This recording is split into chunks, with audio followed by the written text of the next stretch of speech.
and welcome to another episode of the Tar Heels Insider Podcast right here on SI.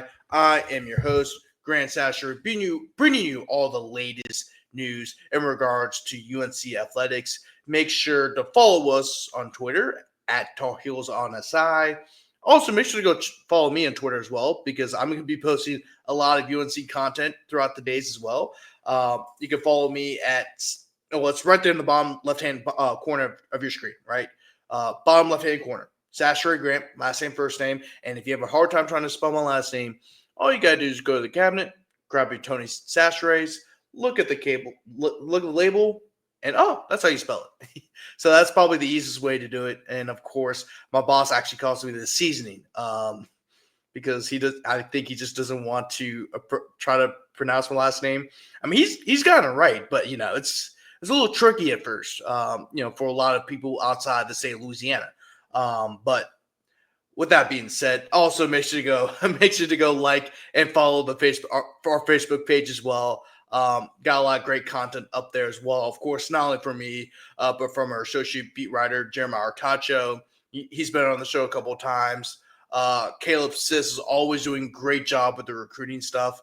And actually, I'm going to release a recruiting update for UNC sometime in the next couple of days, maybe even be tomorrow, right? And he's featured heavily in it, and he answered a lot of questions. A lot of his quotes are going to be in there. Gave a lot of great info, so make sure to check him out. And also we're going to probably have some more people joining us, I think. But stay tuned for that. But anyway, we are 2 weeks away from UNC taking on TCU on opening day. Literally 2 weeks exact. Remember, the game against TCU is on Labor Day. It's not on Saturday. It's on Labor Day. So UNC is going to be the only game on Monday. It's a primetime game. All eyes will be on the game. It should be one of the highest viewed games of the season, right? Because you got to think about that. It's the only game on. Everyone wants to see Belichick coach in the first game. I mean, there's going to be a lot of hype around that. I know College Game Day is bringing some of their crew. Like Nick Saban's going to be there. A lot of people are going to be there from ESPN are going to be at the game. And also some marquee matchup. I mean, really, yes, they may not be against two ranked teams, but North Carolina is a very recognizable brand. Plus, you have Bill Belichick coaching the sidelines for the Tar Heels. And then TCU has been one of the best programs in the last 25 years. You can't deny that. I mean, TCU, to be honest with you, and it's true, they've been a better program than North Carolina the last 25 years, right? And you could say, well, a good bit of their success came in the Conference USA and the Mountain West, but they joined the Big 12, and they've had a lot of success there too. So, and they have more 11-win seasons, I think, than North Carolina has winning seasons since the year 2000. This is a proud program. They're a very well coached program. Sonny Dykes is a really good coach. He's been to a national championship game. How many coaches right now? Think about all the coaches that we have, the elite coaches we have. James Franklin, Lane Kiffin, Dan Lanning, right? I mean, start naming some of the best coaches in college football right now. Steve Sarkisian. Like, start naming the best college head coaches in college football right now, currently. Sonny Dykes is only one of a few coaches that coached the national championship game. One of a few. Right? Like, so I just want people to put that in mind about TCU. Like, this is a great program. We're going to be discussing a lot about TCU in the next 2 weeks. Actually, we have by the way, gotta mention TCU because we have an exclusive interview with Sonny Dykes that's up right now. So make sure to go check that out. So I did an interview with Sonny Dykes. I'm really excited to finally release that. I kind of sat on it a little bit because I want to wait till we got closer to the season. We're close enough this season. We're 2 weeks away. So bang, dropped it. And you're going to see a lot of TCU previews in the next 2 weeks. I can guarantee you that.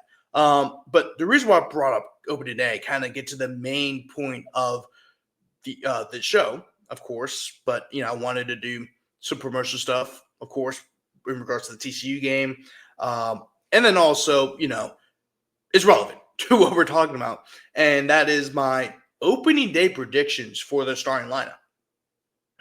And it's a little bit murky, right? Really not a whole lot of access to see UNC practice. The Tar Heels have kept it tight knit for the most part. And it's not just me. I'm not saying because I don't have access. I have a lot of that. I'm credentialed to be over there. I'm going to be in the press box, right? But I mean, you got like Andrew Jones, of course, AJ of Tar Heels 24/7. He's trying to find whatever he can about this team, right? Inside Carolina is trying to get as much scoops as possible. I mean, everyone is kind of like scurrying around for information. There really hasn't been a whole lot of information other than the press conferences. It may be the 10, 15 minutes we see each and every practice, and it's not much because they don't want you to see anything. So you got to do what you can do, all right? And I've read a few articles and asked around and stuff like that, and this is the best I could come up with, and a lot of it's pretty much set in stone, including Gio Lopez at quarterback. Discussed that plenty enough. Don't want to beat a dead horse, so we're going to skip Gio Lopez, right? So we still have a good bit of information, but there's still kind of some murkiness. We'll get to that in a second. Skipping the quarterback position, Gio Lopez is going to be the starter, and yes, Max Johnson has looked good at practice, but Gio Lopez, has improved time and time again. The coaches really like him. He's going to be the starter, right? I mean, he's already appeared twice to the media. He's been here. He got here in the summer, right? Remember that. And he's already appeared in the media twice.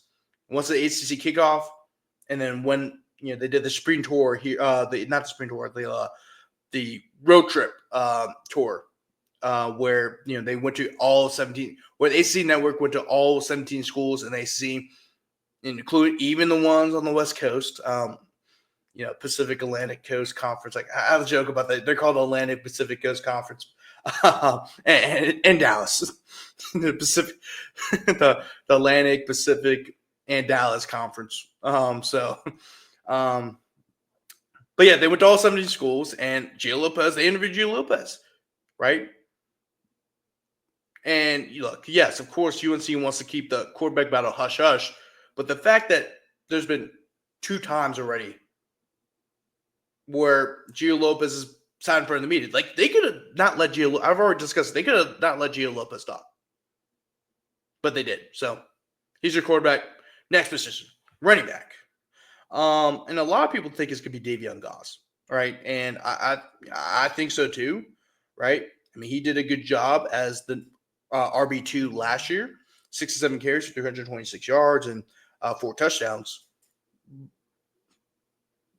But even that position, because it's not set in stone and because you don't have a guy like Amari Hampton coming back, there was always going to be battle, right? And one of the things is, I'm really starting to think what's going to happen. Look, one, it's going to be a running back committee, right? If you look at Bill Belichick's teams in New England, there were always a running back by committee. There always were, right? And I think that's going to happen in North Carolina. But I think RB1, if my hunch is correct, I think RB1 will be Caleb Hood. And I know he hasn't really played much. I mean, he's probably seen the training staff tent more than he's actually seen the field. I mean, I get it, right? He's had an up and down career, and that sucks for him.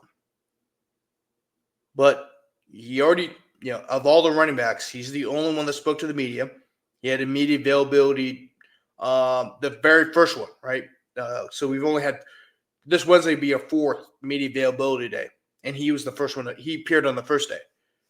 He's the only running back that has. And, 98 carries for 471 yards and 2 touchdowns throughout his career, right? Davion Goss has rushed for almost as much in one season, right? He hasn't seen the field much. His best year came his redshirt freshman season, because it was 2022 and he's 2025 and he's a redshirt senior. I know that. So I'm going to assume that. And he had 43 carries for 250 yards and 5.8 yards per carry, right? That was his best season. Even that one was injury riddled. But the fact he's appeared in the media, the fact that you keep hearing his name, I keep hearing his name a lot. And also, he's a veteran. He's experienced. And we know Bill loves veteran and experienced players. I can see him be RB1, but he's not going to get most of the carries. I think it's going to be between 2 or 3 guys who will get a good bit of the carries. It's going to be running back by committee because that's something that Bill did when he was in New England. For receiver, I think the starters will be Kobe Paysour, Jordan Shipp, and Isaiah Johnson. But I'll also watch out for Adrian Wilson. Adrian Wilson is somebody that has really balled out. He's a true freshman.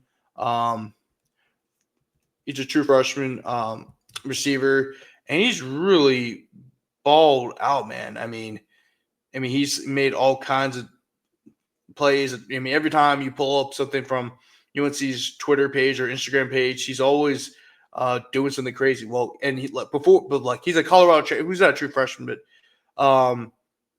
he was at Colorado last year. He's an early enrollee, and then of course he came straight to North Carolina. He's originally from Anchorage, Alaska, but he went to high school in Texas. But so he's used to the cold, I guess you could say. But he's been cold himself. He has, there's been a lot of highlight reel plays from him throughout fall camp, and I think he will get a lot of playing time as well. I think he's gonna be more in the rotation, but I think he get a lot if he keeps making big time plays throughout the season, even as a rotational player. I think he can sneak his way into the starting lineup. Kobe Paysour is the most experienced receiver on this in this receiving core. 72 catches for 971 yards and 7 touchdowns throughout his career. Last season, he had 22 catches for 369 yards. He went 6 for 13 when it came to contested catch opportunities. He had a 53.7 catch rate. 41.7% of his he had a 41.7% first down catch per target. And he only has he's at a 7.6% drop rate throughout his entire career. So he's a solid receiver. But is he your number one receiver, right? And if he's not your number one receiver, then there's going to be Jordan Shipp. And a lot of people think he's going to have a big year for the Tar Heels.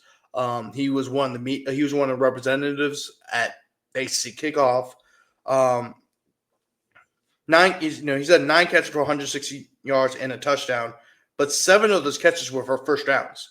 So he made 7, I guess you could say, critical receptions out of his 9, which is really good. And by the way, 1 drop on 16 targets. So really solid receiver. And then, of course, Isaiah Johnson, who transferred from Michigan State. He played in all 12 games for the Spartans, 16 catches for 276 yards, 2 touchdowns. He averaged 17.3 yards per catch. It's 64% catch rate and a 44% first down catch rate. So really solid receiver. Tight end. And this one I think is going to be more topsy-turvy. I think there's going to be a lot of rotation with the tight ends. I'm going to assume it's going to be Jake Johnson, but I think it's going to be more of an ORS type of situation where if you look at the depth chart, they'll say X, Y, and Z, ABC, or X, Y, and Z. I think it's going to be one of those situations. So I think the or will be, it'll be Jake Johnson or in the middle, Connor Cox. Of course, Jake Johnson is the more experienced player than Connor Cox, but Connor Cox is a name that's come up a good bit. Of course, he's a guy that a lot of people thought was going to play a whole lot this season. So I'm going to say it's going to be more of an or situation because I think they both bring something to the table for UNC's offense. And we know they're going to, they want to use tight ends, right? Freddie Kitchens wants to have a physical type of offense. He wants to run the ball. Of course, they're going to pass the ball, but he wants to have a physical point of attack. And when you have a deep, solid offensive line, we're about to get to in a second, and on top of that, you have a running quarterback, and UNC is always going to have some sort of capable running back, and that's what he wants to do. So there's that. For the offensive line, right, I think it's pretty well established that Austin Blasky, he's out, right? He's going to be out for the first month.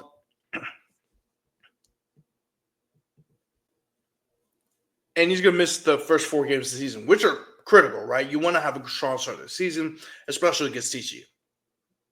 because you got TCU. I mean, the road trip to Charlotte should be easy. I won't say it should be easy. It's a very winnable game.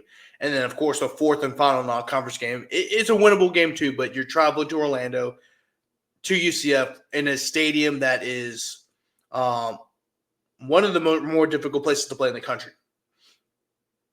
I think they have like an 85-41 record at home. And by the way, the stadium's called the Bounce House, by the way. Like, if you want to know why the difficult, why it's so difficult to play, it's in the name. So, so with Austin Blasky's injury, of course, we already know that Chris O'Kelly will be the starting center. That's a done deal. The coach is nominated for the All ACC team. Even though he didn't get it, that let me know, okay, he's going to be the starting center. So Austin Blasky was going to move over to start. However, because of Austin Blasky's injury, I think you're going to see these two guards. I think you're going to see Aiden Banfield on one side, and you're going to see Daniel King on the other. Daniel King, of course, was a phenomenal offensive lineman for Troy, two-time all-conference type of player, was a team captain. That's a Belichick guy right there. Tough, smart, and dependable. That's who Daniel King is. And, of course, Aiden Banfield was a returning star from last year. He started every single game as a true freshman. So you got two experienced guys right there on the tackles.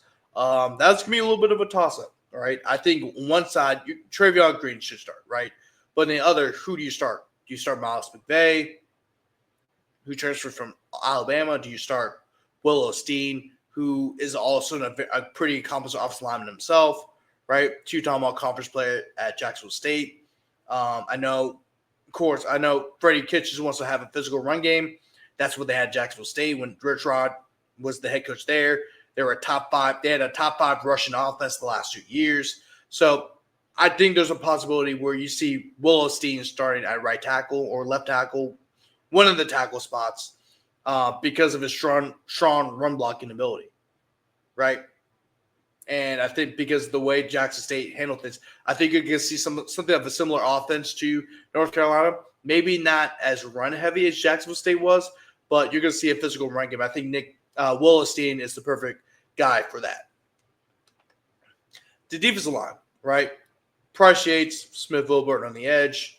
And then the inside, you're going to see you're definitely going to see DeAndre Robinson, right?